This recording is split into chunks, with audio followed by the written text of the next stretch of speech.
Sup, you beautiful bastards? Hope you're having a fantastic Friday. Welcome back to the Philip DeFranco Show. And if you're new here, on Fridays I do things a little bit different. On Fridays I try to cover viewer-requested stories from the week, small and large, sometimes for better and also worse. And so with that said, we're going to start off with some viewer-requested industry news. This week we saw YouTube Rewind back in the news, of course, the infamously most disliked video here on YouTube. And that was because we had Susan Wojcicki, the CEO of YouTube, putting out a blog on the YouTube Creators blog. And in this piece where she talks about things that we've also talked about on this show, like Article 13, also looking back at monetization in the past, moving forward. And then she also acknowledged the glaring disconnect that was YouTube Rewind from a lot of the YouTube community, writing, "But one record we definitely didn't set out to break was the most disliked video on the internet. Even at home, my kids told me our 2018 Rewind was, quote, cringy. We hear you that it didn't accurately show the year's key moments, nor did it reflect the YouTube you know. We'll do better to tell our story in 2019. So it's good to see from a higher up that they're aware of this disconnect, and it'll be interesting to see how they pivot. You know, are they talking superficial changes, or do they embrace the massive things on this platform and some of the massive creators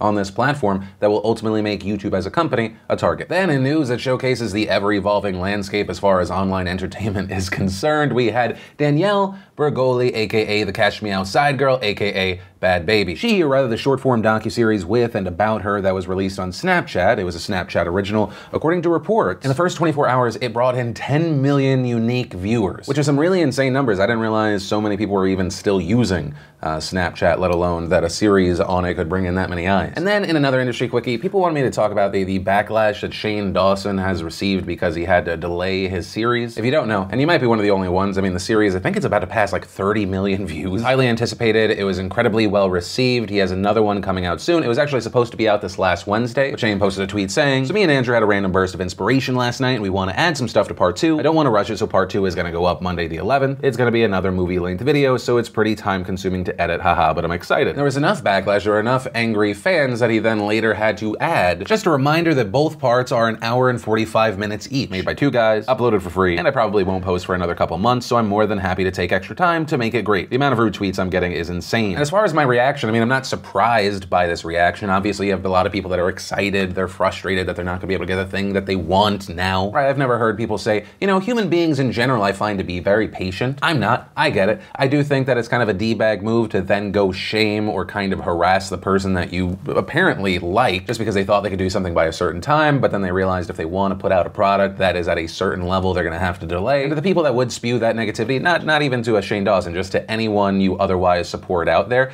don't. It doesn't help, it's not constructive, it just adds to stress. I mean, 2018, so many people have called it the year of the YouTuber burnout. And like he even said, he's making a free piece of content, there's only 2 of them, to which some people would be like, well, you could get more people. Well, as of now, that doesn't appear to be part of his business plan, and his business plan has seemingly worked out very, very well right now. So there's that. And then the last bit of industry news is actually, it's odd because I'm essentially reporting on myself. On the show, I've of course in the past talked about other creators in the space taking different kinds of swings, right? Trying to diversify, do something a little bit special. Right, we always try and highlight it because it's all about diversify, diversify, diversify. That is how you survive and thrive. And with that said, I'm extremely excited to announce that on Monday at 5 p.m. Eastern over at beautifulbastard.com, Beautiful Bastard, my men's care line, will officially be launched. At launch, it will specifically be focused on hair care. We have just amazing natural pomades that range from light to a heavy hold. I personally use heavy. Also, along with those, my other go-to is the Fantastic Clay Matte Pomade. That's kind of when you want the control, but you don't want the shine, you want to add some texture. That one's actually probably my favorite. Also, for you beautiful bastards who are not follically challenged like myself, you got that beard going? Well, we have Stellar Beard Oil for you so you can feel good, look good. The guys in the office that have tried it just cannot stop raving about it. And finally, because everything just smells so damn good, we took 2 of the scents that we use among the lines and we turned them into candles. And Carolina Pine is great, but my personal favorite is always Bourbon and Oak. And with all of that said, I do really want to hit on the note that this is not kind of some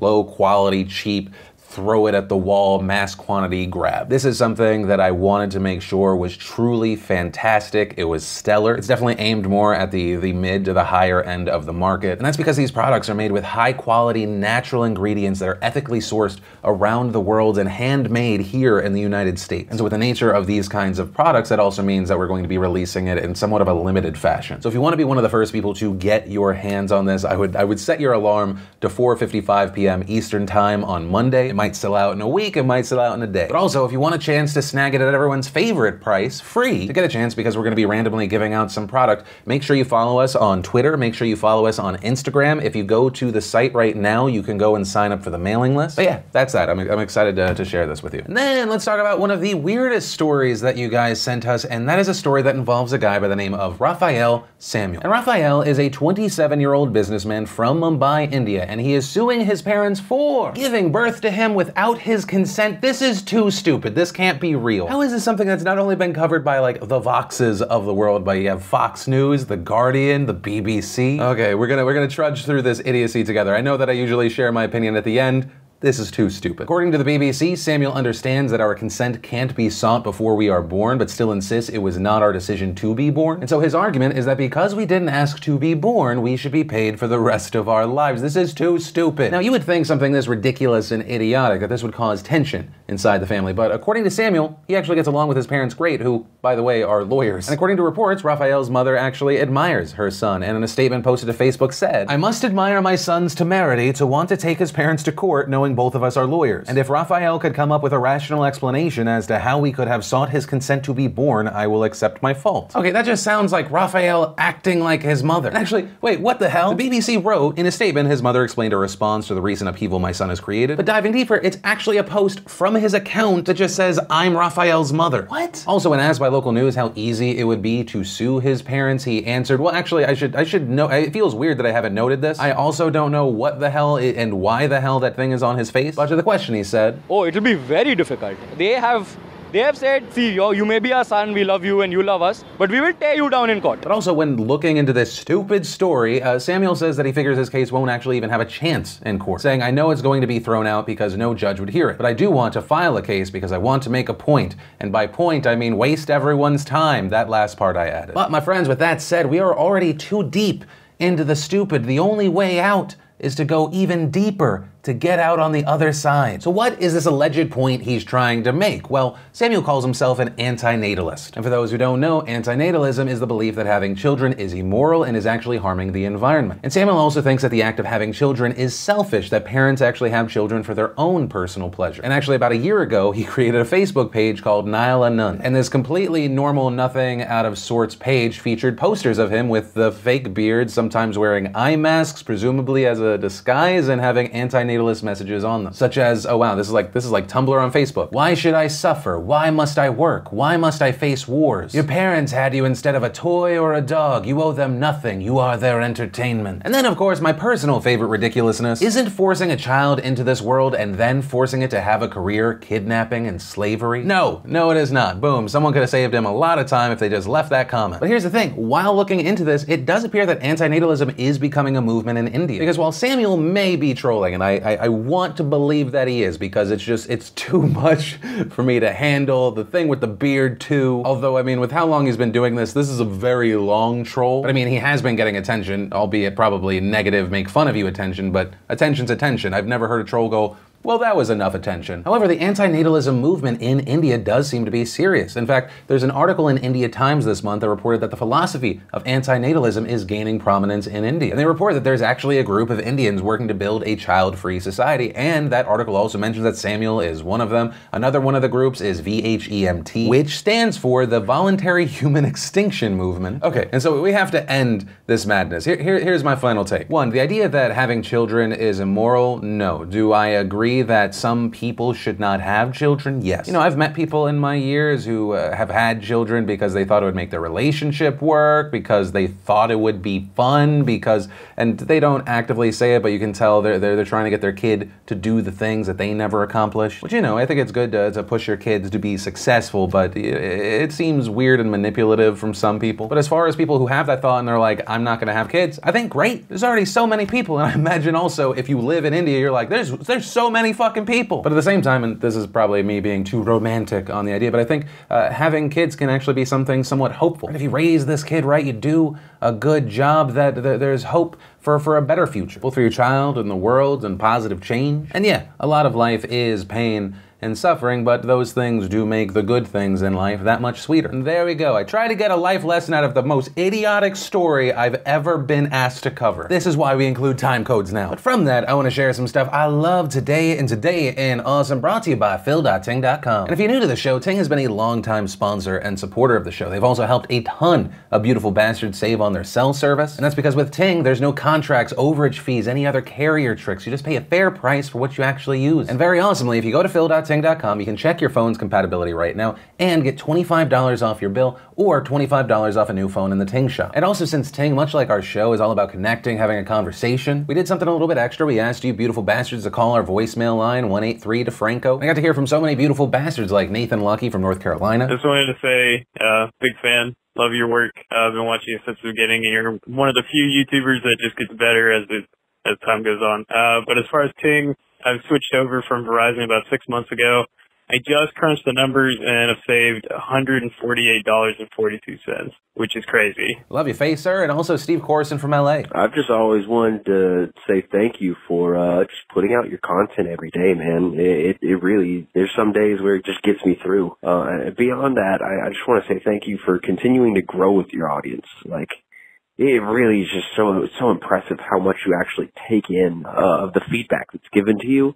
And you come back and you just apply it to the show. We've at least got to try to grow, so thank you, love your face, Steve. Yeah, if you want to be a part of the next potential shout-outs, you just want to say hi or recommend something or do whatever. If you're in the US or Canada, just go ahead and call the voicemail line at 183-DeFranco. The first bit of awesome is we had Taraji P. Henson and Tracy Morgan taking a lie detector test. Wired gave us a video about how a guy builds a roller coaster in his backyard. We had Daniel Radcliffe answering the web's most searched questions. We got the official trailer for Child's Play, which I will say the original was, it was the reason why I was scared of the dark for a while. We had Chris Pratt and Will Arnett narrating a makeup tutorial. We got the How It Should Have Ended for the Meg, and we got 73 questions with Hailey Bieber. And if you want to see the full versions of everything I just shared, the secret link of the day, really anything at all, links as always are in the description down below. And then let's talk about what's happening in North Korea. In this week's State of the Union, Trump touched on the US's relationship with the country, and he has specifically credited his presidency with avoiding a disaster. If I had not been elected President of the United States, we would right now, in my opinion, be in a major war with North Korea.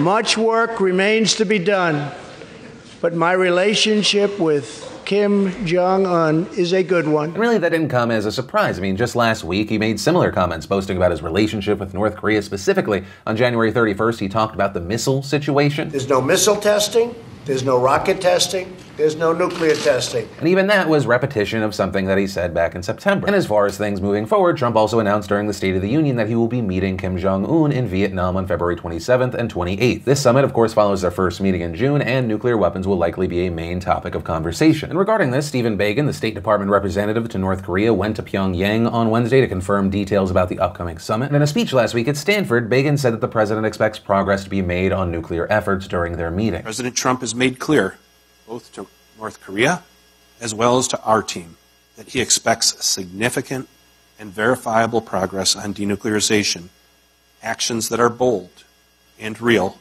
to emerge from that next summit. We expect to hold working level negotiations with our North Korean counterparts in advance of the summit, with the intention of achieving a set of concrete deliverables, a roadmap of negotiations, and a roadmap of negotiations and declarations going forward, and a shared understanding of the desired outcomes of our joint efforts. And as far as North Korea is concerned, when discussing the second summit with advisors, Kim Jong-un had this to say according to a state-funded paper. "We will believe in the positive way of thinking of President Trump. We'll wait with patience and in goodwill, and together with the U.S. advance step by step toward the goal to be reached by both the DPRK and the U.S. With all of that said, a big thing to point out is that in the past, North Korea has said that it will work towards denuclearization, but right now it's unclear as to what exactly that means to them. Reportedly, it seems to be they'll do it if the U.S. does as well, which is going to be a non-starter for the Americans, but I mean, that is something that will be a major point of discussion during the summit at the end of the month. Now, despite the announcement and Trump's claims that relations with North Korea are improving, a recent confidential UN report contradicts these ideas. Instead, it says that North Korea is hiding and dispersing its nuclear and ballistic weapons, and adding that their hope is that by spreading out their facilities, they can protect their arsenal in the event of any potential airstrike. And keep in mind, the information from the report comes from a UN secret council, and according to the report, some of the locations they are hiding, building, and testing weapons include civilian areas like airports, which would help protect their weapons because countries like the United States are less likely to attack an area with a high concentration of civilians. The report also says that North Korea is resisting UN sanctions on petroleum and coal with increased illegal ship-to-ship transfers of those products. In fact, regarding specifics, they cited one forbidden transaction of petroleum alone that was worth $5.7 million. And it also said that the country is illegally selling weapons to other countries like Yemen, Sudan, and Libya. And keep in mind, this is not just like a surprise thing out of nowhere. This is just the most recent report. Since the last summit, reports have come out consistently stating this despite what the president claimed. For example, 1 month after the summit, U.S. spy agencies North Korea is working on new missiles. North Korea has not stopped nuclear missile program according to confidential UN report. And we could post story on top of story that keeps coming out once a month, twice a month. But for the sake of time, we'll just share two more. North Korea is still working on its ballistic missile program, say U.S. officials. North Korea is expanding missile base with eye towards U.S., experts warn. And all of this goes to show us that there is an overwhelming reason to believe that North Korea is still working hard to protect its nuclear weapons, and the nuclear threat is still there. And so this leaves us with another situation where you have the President of the United States saying one thing, and then you also have international and domestic organizations and experts saying something else. And so we have this question of, well, why? Is it a negotiating tactic? Do people have the wrong information? If so, who and what is it? Or is it something as simple as not wanting to admit that something wasn't as big of a success as you had hoped it was? But also understand, I say that hoping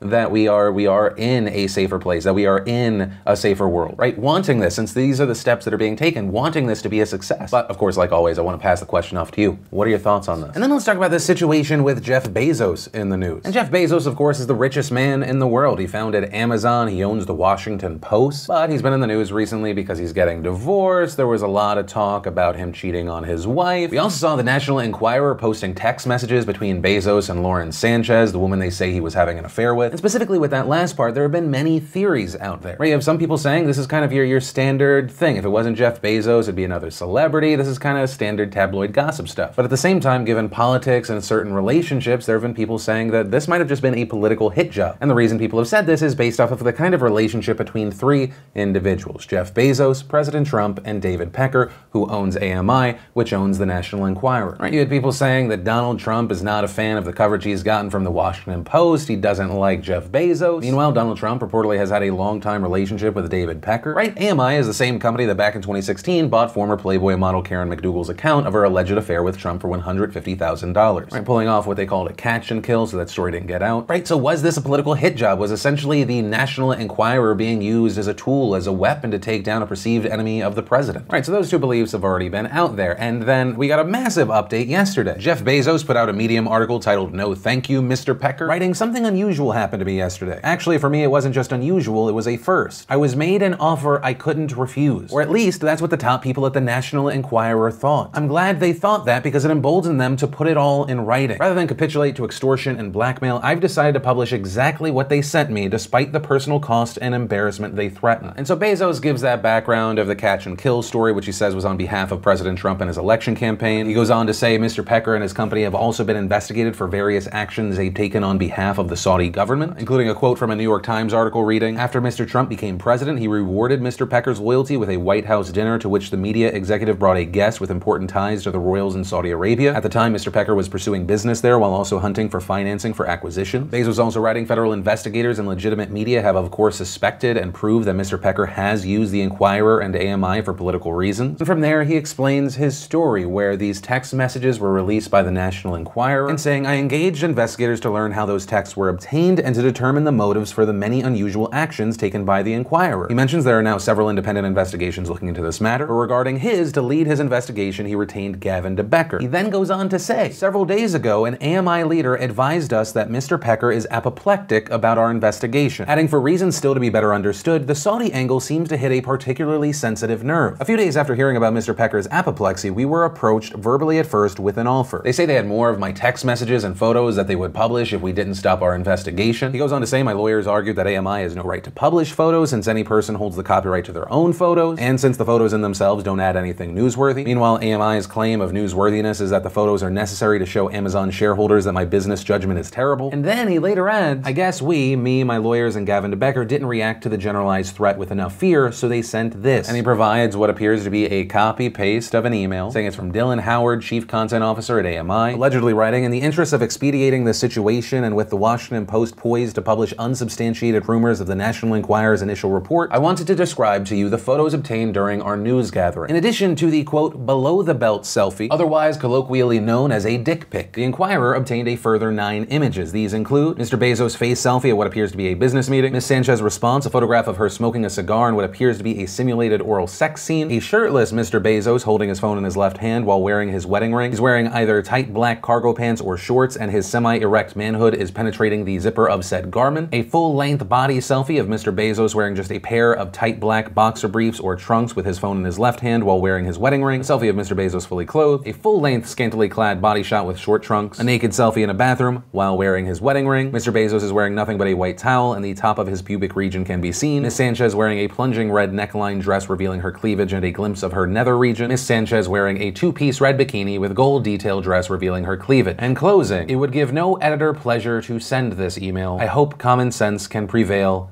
and quickly. Dylan. And the thing is, that isn't the only alleged email. Bezos goes on to say, in the AMI letters I'm making public, you will see the precise details of their extortionate proposal. They will publish the personal photos unless Gavin DeBecker and I make the specific false public statement to the press that we, quote, have no knowledge or basis for suggesting that AMI's coverage was politically motivated or influenced by political forces. And he provides what appears to be an email from John Fine, Deputy General Counsel, AMI, and it appears to be, in somewhat more legal language, proposed terms. Full and complete mutual release of all claims. That statement that Bezos previously mentioned. American media won't publish, distribute, share, or describe unpublished texts and photos. The agreement's confidential. Also, and this is a big one, in the case of a breach of the agreement by one or more of the Bezos parties, AM is released from its obligations under the agreement and may publish the unpublished materials. And it goes on to include another alleged email, but at this point you get the point. This is some next level what the hell is happening 2019 news. You have the richest man in the world exposing himself in a Medium post about him taking photos of when he exposed himself as a way to shine a light on and expose, if these emails are real, the National Enquirer and American media extorting someone with a situation where allegedly there are numerous independent investigations trying to figure out why. Because yes, it could be normal for AM to send an email that said American media emphatically rejects any assertion that its reporting was instigated, dictated, or influenced in any manner by external forces, political or otherwise. But when you pair that with them trying to kill what appears to be the Saudi angle of this story, raises a lot of red flags. We're already beginning to see updates and new developments with this story. Ronan Farrow responded to this Medium post saying, I and at least one other prominent journalist involved in breaking stories about the National Enquirer's arrangement with Trump fielded similar, quote, stop digging or we'll ruin you blackmail efforts from AMI, and adding, I did not engage as I don't cut deals with subjects of ongoing reporting. And then in response to Farrow, we saw former Associated Press editor Ted Brightus tweet, we were warned explicitly by insiders that AMI had hired private investigators to dig into backgrounds of AP journalists looking into the tabloid's efforts on behalf of Trump. Never saw evidence of this either way, and it didn't stop our reporting. And in fact, today we got a response from American Media who wrote, American Media believes fervently that it acted lawfully in the reporting of the story of Mr. Bezos. Further, at the time of the recent allegations made by Mr. Bezos, it was in good faith negotiations to resolve all matters with him. Nonetheless, in light of the nature of the allegations published by Mr. Bezos, the board has convened and determined that it should promptly and thoroughly investigate the claims. Upon completion of that investigation, the board will take whatever appropriate action is necessary. And ultimately, that's where we are with the story right now. Understand, though, this is still a developing situation. It's going to be interesting to see how or if the president will respond to what Bezos put out there. But yeah, I know it's a lot, but of course, like with every story, I'd love to know your thoughts on this one in those comments down below. And that's where we're going to end today's show. And remember, if you liked this video, let us know. Hit that like button. Also, if you're new here, be sure to hit that subscribe button. I'd also recommend clicking that bell to turn on notifications. Also on that note, if you missed and you want to catch up on the last Philip DeFranco show or the Extra Morning News Deep Dive, you can click or tap right there to watch those. But with that said, of course, as always, my name's Philip DeFranco. You've just been filled in. I love yo faces, and I'll see you Monday. That was a long one.